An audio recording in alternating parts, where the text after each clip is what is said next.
Bom dia a todos. Hoje vamos falar de desenvolvimento de informação de sistemas de informação. Ora, vamos falar dos aspectos que são necessários para desenvolver um sistema de informação para organizações. Ora bem, existem 3 fatores importantes para desenvolver um sistema informático para organizações. Primeiro, a necessidade de ultrapassar o fosso de comunicação entre gestão e informáticos. As pessoas de gestão, em termos de organizações, estão preocupadas com produtividade, lucros, custos, e não percebem ou não têm necessidade de interpretar as necessidades de informáticos, que estão preocupados com latências, o dimensionamento dos servidores, os serviços, a segurança entre os serviços. Até preciso formas para lidar com o fosso de comunicação, fosso neste sentido, quer dizer, falta de comunicação entre gestão e informáticos, porque as pessoas de gestão são capazes de identificar o que é preciso no sistema informático, que funcionalidades é que eu tenho que fazer, como é que eu tenho que responder, mas a malta de informática tem que ser capaz de implementar o sistema e perceber quais são as necessidades e os requisitos da malta de gestão. Tem que responder às dificuldades que os gestores têm a lidar com a organização. O sistema informático só é útil se, de alguma forma, auxiliar os gestores a lidar com a organização, a acelerar as suas atividades, a dar a informação mais correta, aumentar a produtividade e a necessidade de evitar a baixa produtividade, por outras palavras, a necessidade de aumentar a produtividade, diminuir custos e aumentar os lucros. Existem 2 tipos de produtos. O genérico, que vai ser aquele que nos focamos mais durante estas aulas, e o personalizado. O genérico serão ferramentas que estão já desenvolvidas, já estão prontas, são instaladas como estão e não existe grande possibilidade de alterações às mesmas. No caso das aulas, são essas que nós vamos explorar. E o personalizado é, além das ferramentas genéricas que existem, as empresas podem pedir módulos extra, como optimizações para o seu próprio negócio, ou desenvolver de origem ou de raiz um serviço informático que seja que seja da sua necessidade específica. Okay? É normal isto acontecer. Os processos de desenvolvimento é composto por 3 fases principais. A análise, onde as pessoas de informática tentam falar com os gestores e malta de gestão para perceber o que é que o sistema tem de fazer. E depois tem uma segunda fase, onde as pessoas de informática tentam analisar a dimensão dos servidores necessária para responder aos requisitos, a dimensão da rede, a dimensão das bases de dados, a dimensão dos serviços, a segurança necessária para instalar o sistema para ele ser seguro, para aquele caso de uso. A segunda fase será o desenho, onde, dados os requisitos e todas as análises que eu fiz, eu elaboro um material, tipicamente um diagrama de arquitetura, onde eu coloco todos os componentes do sistema, bases de dados, servidores, posso também desenhar de alguma forma os clientes para ter os casos de uso, e vou descrever, tanto quanto possível, esse diagrama de arquitetura para ser fácil, vai ser uma espécie de uma planta do nosso sistema informático. Mas desenho e de uma forma gráfica para ser fácil mostrar ao gestor do sistema informático, vai ter estes componentes, e ele vai estar, obviamente, interessado em características como a área que ele ocupa, a quantidade energética que o sistema consome, os materiais que são necessários comprar para desenvolver o tal sistema e, finalmente, a implementação, que é colocar o sistema em funcionamento, comprar o material, o hardware, desenvolver o software que for necessário, montar e instalar tudo. É possível que entre a fase de análise e desenho existem múltiplas versões. Há uma fase de análise inicial, é construído o primeiro desenho, volta-se a falar com o gestor, ele corrige algumas coisas, faz um segundo desenho e pode haver, depois de estar a implementar, é possível corrigir algumas coisas, mas já não há liberdade que existir, porque já foi comprado material, já está espaço alocado, já está... Pronto. É normal haver um loop de desenvolvimento entre estas 2 fases. Problemas no desenvolvimento de aplicações ou de sistemas informáticos. O levantamento de conhecimento subjacente aos universos aplicacionais as pessoas de informática não têm completa noção das necessidades de uma organização, dificuldade no estabelecimento de diálogo entre potenciais utilizadores e equipas de desenvolvimento. Nem sempre é difícil recolher os requisitos dos gestores, pois eles têm o diálogo próprio e o conhecimento próprio da área de produto que eles estão, e as pessoas de informática, em princípio, não terão esse mesmo conhecimento. Da mesma forma, eles podem não ser capazes de expressar em termos computacionais o que é que pretendem, o que é que o sistema tem que fazer.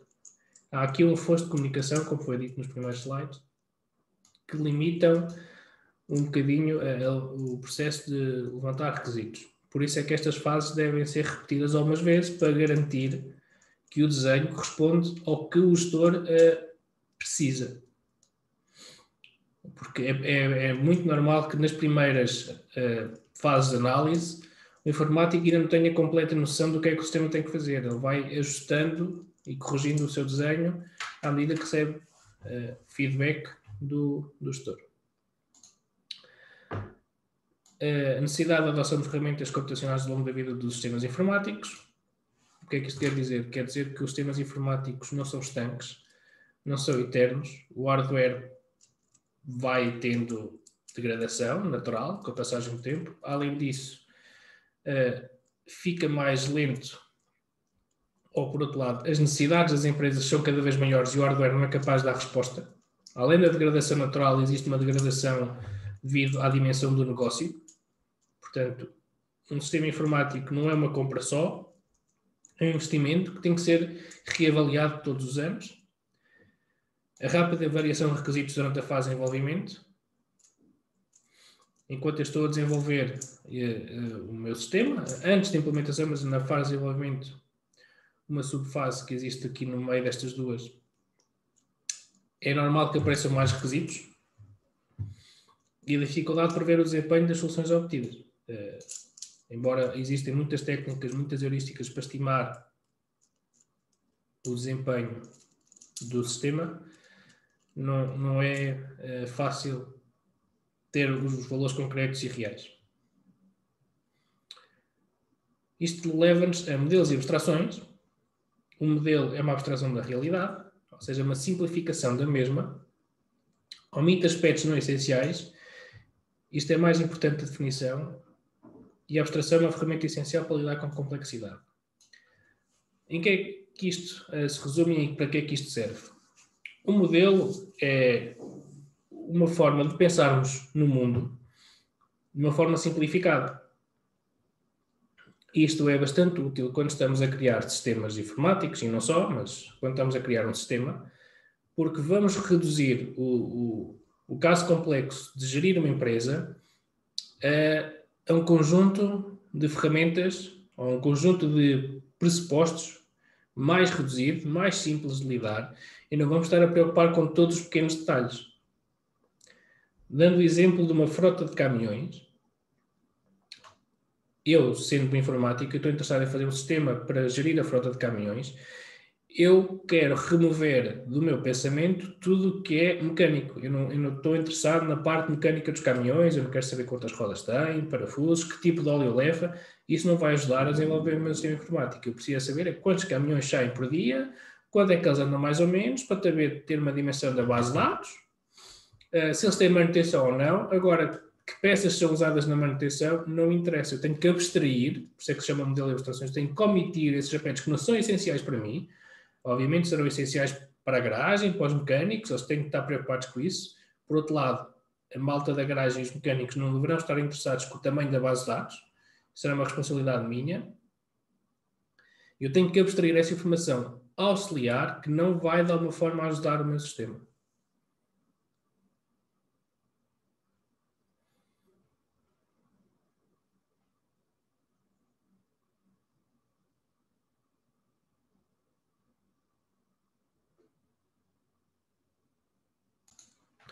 Continuando, é preciso 4 componentes, ou melhor, um modelo é constituído de 4 componentes importantes. Primeiro, é testar uma entidade física antes de construir. Okay?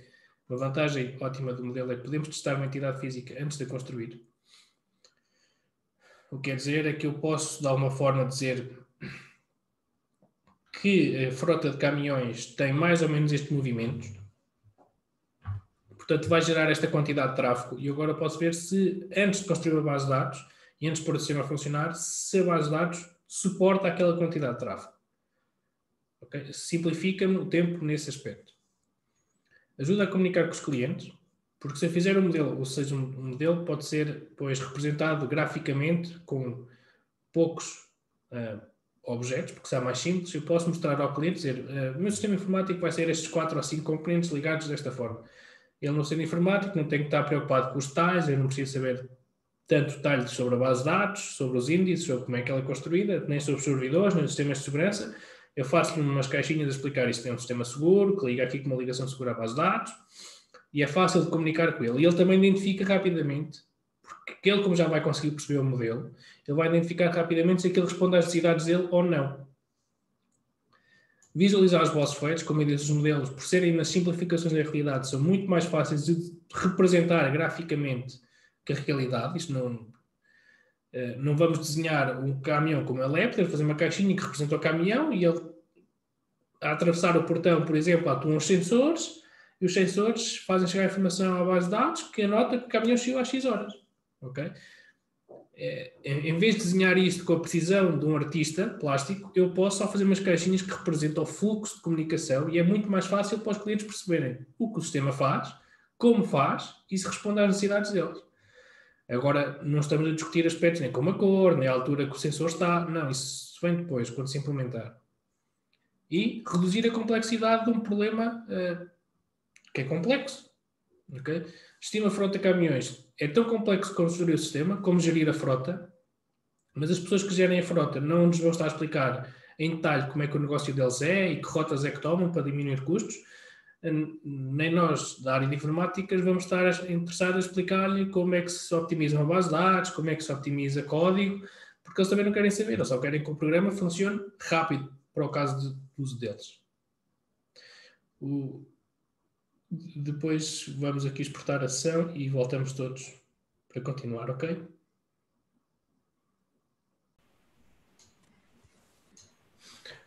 Pronto, conseguem ver? Como eu estava a dizer, a ideia dos modelos é essa, reduzir a complexidade e aumentar a forma como conseguimos comunicar entre projetos.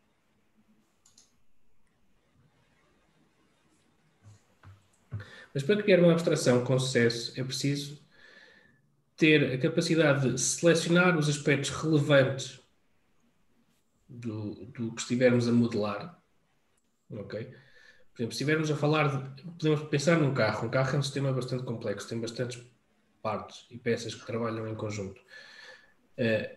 Mas se eu for um avaliador nos centros de análise dos carros, interessa-me a segurança dos passageiros. Eu não vou agora estar preocupado com o material das peças dos parafusos das rodas, nem com o material da borracha. Se estou preocupado é se em caso de colisão eles sobrevivem. Portanto, eu tenho que pensar no carro apenas no aspecto que para mim é relevante. E não ir ao detalhe mínimo de que combustível é que usa, qual é o grau que está entre as pias dos travões, se usa as pias, se usa sistema por óleo, o que é que... Pronto, estão a perceber? Eu tenho que remover toda essa informação que existe sobre o carro, mas eu tenho que removê-la e saber a velocidade que ele aguenta, a resistência da cabine e quando é que o airbag dispara. Tudo o que não é isto não me vai ajudar a avaliar um carro em termos de segurança. Se eu agora fosse... Se a minha ideia era optimizar o motor, eu se calhar queria saber outras coisas sobre o carro. Os cavalos, o torque, outras métricas, mas também não estaria interessado no airbag nem na segurança da cabine. Esses aspectos são irrelevantes para mim porque não iam ajudar em nada a melhorar o motor. Estão a perceber? Eu tenho que conseguir selecionar o que é relevante para a minha tarefa em relação a qualquer entidade no mundo. Pronto. Isolar os aspectos importantes e suprimir os não essenciais. ideia da abstração é filtrar tudo o que não me interessa e ficar só o que me interessa para trabalhar. E o que é muito importante, todas as abstrações são completas e precisas. E isto é que é a parte boa delas. Se uma abstração fosse completa e precisa, não era uma abstração, era o objeto em si. O objeto em si, por definição, é demasiado complexo para ser analisado. Portanto, toda a abstração é incompleta e imprecisa. Quer dizer que tem ali 10% de variação, está ligeiramente fora, mas isso é ótimo. É por ser impreciso e incompleto é que eu consigo analisá-lo, porque é uma simplificação da realidade. Ok? Se eu não conseguir analisar a realidade, ela tem que ser simplificada. Claramente que vai desviar um bocadinho do que será o objeto na realidade, mas isso está tudo bem. Desde que eu tenha filtrado o importante, ela pode ser imprecisa, mas numa margem muito pequena. Imaginem 2, 3%. E 2, 3% é suficiente para trabalhar. Ora, formas de modelar. Há uma chamada orientação por objetos. A ideia de orientação por objetos é nós criamos agrupamentos, como está aqui. Existe o agrupamento de edifícios, o agrupamento cães e o agrupamento de computadores. E os edifícios têm todos mais ou menos as mesmas características. Têm uma altura, uma largura, um número de entradas, um número de janelas, um número de saídas. Os cães também todos mais ou menos a mesma característica. Têm um rabo, 4 pernas, andam com as 4 patas no chão, têm mais ou menos esta forma. Os computadores também têm todos alguma coisa parecida, têm todos RAM, CPU, disco e, em princípio, um ecrã. E agora posso criar, digamos, especificações. O Empire State Building é uma especificação de edifício. A Lassie é uma especificação de cão e o computador que vocês têm à frente é uma especificação do vosso computador, do computador genérico. Para que é que isto serve? Nós vamos atribuir características essenciais às classes. Okay? O edifício, por exemplo, se estivermos interessados em analisar edifícios, podemos dizer o peso e a altura, área e volume, talvez. Para analisar como é que o vento faz, se ele é resistente a terremotos ou não, isto normalmente chega, não é preciso saber mais.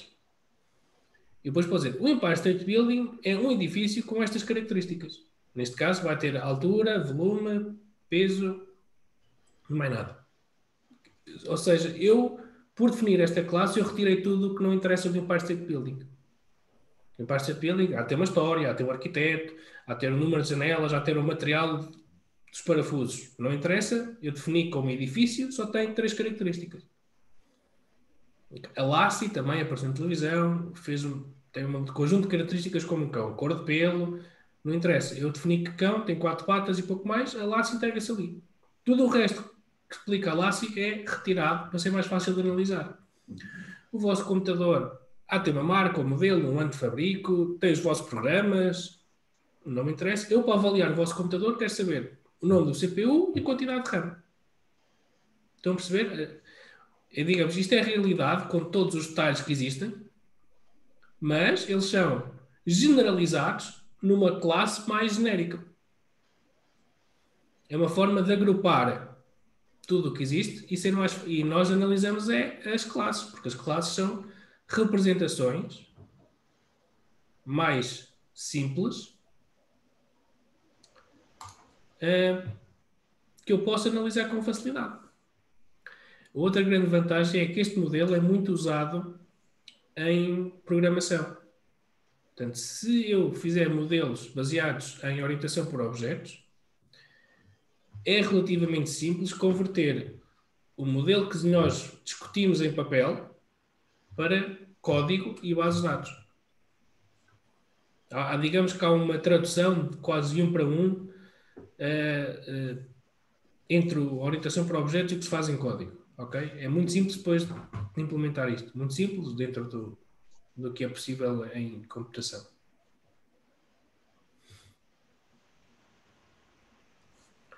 Características do objeto. Ele tem uma identidade, tem uma classificação e depois tem polimorfismo e herança. Quando vocês tiverem a cadeira de programação vai fazer mais sentido. Agora, polimorfismo quer dizer que, não posso falar anterior, a Lassie, ou melhor, tudo o que um cão faz, a Lassie faz. Agora, tudo o que a Lassie faz, um cão não faz. Estão a perceber? A relação é, a Lassie é tudo o que um cão é, mais uma característica especial da Lassie, que não foi contemplada, mas a Lassie tem distinções dos outros cães. Mas a Lassie faz tudo o que um cão faz. Se um cão corre, a Lassie é capaz de correr. Se um cão nada, a Lassie também nada, etc. Estão a perceber? Quando a gente diz que um computador tem CPU, um RAM e tudo, quer dizer que o vosso computador de certeza que tem essas peças. Agora pode ter mais. Mas estas peças, certezas que tem. Por exemplo, um computador tem sempre um sistema operativo. Não liga se não tiver sistema operativo. Agora, o vosso até pode ter dois. Mas pelo menos um tem. Polimorfismo quer dizer que há um conjunto de características gerais que o vosso tem de certeza absoluta, porque senão não era classificado como um computador, mas tem mais coisas, faz mais. Na realidade, faz mais. E a herança faz também parte da ideia que vocês herdam tudo o que os outros fazem. Se eu defino que um computador é capaz de arrancar e ter um rato, só por classificar o vosso como na classe computador, ele tem que arrancar e ter um rato. Digamos que há uma transição de conhecimento daqui para aqui, mas não há daqui para aqui. Eu admito que possa ser um pouco mais confuso, pois se tiverem mais dúvidas específicas podem falar sempre comigo, mas tudo o que diz é o que foi definido a este nível, a nível de modelo, tem que obrigatoriamente existir na realidade. Mas agora a realidade vai ter mais características que não são inseridas no modelo. Pronto, é isto que o polimorfismo e a herança de alguma forma querem dizer. As vantagens. A abstração, ok? É tudo abstraído em classes e objetos. O encapsulamento, há uma separação natural entre objetos. Okay? Edifícios, cães e computadores são naturalmente diferentes, têm um nome diferente, estão em classes diferentes, quer dizer que eles não podem ser de forma nenhuma interligados. Isto é uma coisa, isto é outra coisa. Isto é um conjunto de características, isto tem outras. Okay. Agora, a Lassie pertence aos cães, portanto, partilham características. Agora, a Lassie não partilha nada com o edifício, nem com computadores. Há uma clara separação de entidades. Isso é muito bom porque também quer dizer que há uma clara separação de responsabilidades e é fácil de ser. O sistema informático tem de fazer isto, o sistema informático não pode fazer isto. Um gestor às vezes gosta de pedir que o sistema informático quase que faça tarefas extremamente complexas ou que resolva cálculos quase impossíveis. Não, a gente modela desta forma e não. O sistema informático nunca vai poder fazer isso assim. Não é possível. Modularidade quer dizer que eu posso substituir peças com facilidade. Porque se eu digo que o meu sistema informático, imaginem, é um cão, vamos substituir o cão por base de dados e depois há múltiplas bases de dados que encaixam naquelas características, quer dizer que a base de dados específica pode ser alterada. É modelar. Imaginem que eu defino, a minha base de dados tem que ter 3 características, tem que suportar 3 features. E existem 5 ou 6 bases de dados que suportam essas 3 features, não interessa quais é que são. Quer dizer que eu aqui, a este nível, na realidade, posso trocá-las sem grande impacto para o sistema. Se eu tenho aqui uma Oracle, se eu tenho aqui uma Microsoft, se eu tenho a Postgres, se eu tenho a MariaDB, desde que elas respeitem o que foi definido em cima, posso trocá-las sem problemas. Posso ter que ajustar um bocadinho o código, qualquer coisa, mas se elas suportarem criar tabelas, visualizar e fazer pesquisas, posso pôr qualquer uma. E finalmente tenho uma hierarquia em que eu posso criar hierarquias de classe. Por acaso não está aqui um exemplo, mas eu podia fazer uma hierarquia para ser mais fácil organizar as responsabilidades do código. Pronto, isso depois tem também a ver um bocadinho com a herança, que vocês vão estudar em detalhe na disciplina de programação. Se tiverem alguma dúvida, por favor, não hesitem a fazer. Eu tento responder o mais sucintamente possível e não se esqueçam, temos sempre o nosso Discord, se depois quiserem discutir alguma coisa pessoalmente comigo. O professor vai disponibilizar estes PDFs? Já estão no e-learning? Ok. Sim, Mas os outros também já estão? sim, sim, O da semana passada? Ok. já estão. Muito obrigado. Eu normalmente, ou antes da aula ou no final da aula, coloco os PDFs. Normalmente gosto de pôr no final da aula, por se encontrar alguma pequena gralha, se vocês fizerem uma questão, eu poder melhorar o slide. Mas sim, à medida que são dados, eles aparecem no e-learning. Ok, muito obrigado. Nada. Opções tecnológicas. Primeiro temos de ter sempre um sistema operativo. O sistema operativo, provavelmente para a maioria de vocês será o Windows, talvez alguém tenha o Mac, ainda há o Linux. O Android é o sistema operativo dos telefones. É aquilo que faz a ligação entre o hardware do vosso computador e a interface bonita que vocês estão a usar. É preciso sempre escolher um. Eu digo que para grande parte, para consumidores normalmente usam Windows, porque tem o Office, tem o Excel, tem aqueles programas de produtividade bastante completos, mas se formos a falar de servidores, normalmente usam Linux. Tudo o que é quase na universidade serviços está a correr em cima de Linux. Ele tem vantagens quando vocês não precisam de uma interface gráfica bonita. É bastante mais rápido, tem um controle muito maior. Pronto. Por exemplo, o Paco, o e-learning, que são serviços remotos, estão a correr em cima de servidores Linux. O sistema operativo é a escolha essencial quando começam a fazer um sistema informático. Qual é que se ajusta para vocês? Uma grande vantagem do Linux é gratuito. Isso também ajuda na escolha. Sistemas de base de dados. Okay? São o que a gente tipicamente designa por base de dados. E tem aqui, de forma muito resumida, eu depois disponibilizo, podem fazer zoom à vontade, mas tem aqui de forma muito resumida a história das bases de dados. Por exemplo, a Oracle apareceu em 1970. Depois, em 1990, houve uma explosão de bases de dados por causa da internet, ou seja, está aqui a internet a nascer. Está aqui a base de dados orientadas a objetos, que estivemos a falar, nasceram também nos anos 80. Isto é tecnologia, provavelmente bastante mais velha que vocês. Bases de dados distribuídas nos anos 2000, ou seja, começámos a não ter um servidor único, mas 2 ou 3. Pronto. E depois está aqui o que os autores achavam que seria o futuro. Mas está aqui de forma resumida a história de base de dados. Não tem que saber nada disto de cor, isto não vai sair em nenhum teste, é só curiosidade para quem quiser saber como é que isto nasceu. Porque se não há uma base de dados que nasceu e é eterna, são transações, são fases. E depois vem a internet e eles melhoram, depois vem a distribuição e eles melhoram. Pronto. São programas feitos para lidar com grandes volumes de dados.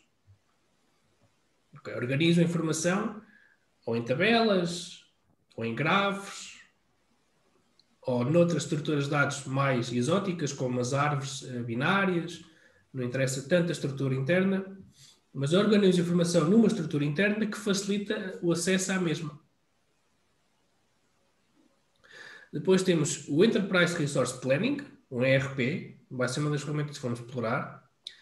Isso serve para gerir projetos e fazer contabilidade. Okay? Depois exploramos com mais detalhe. Vamos mesmo explorar um ERP.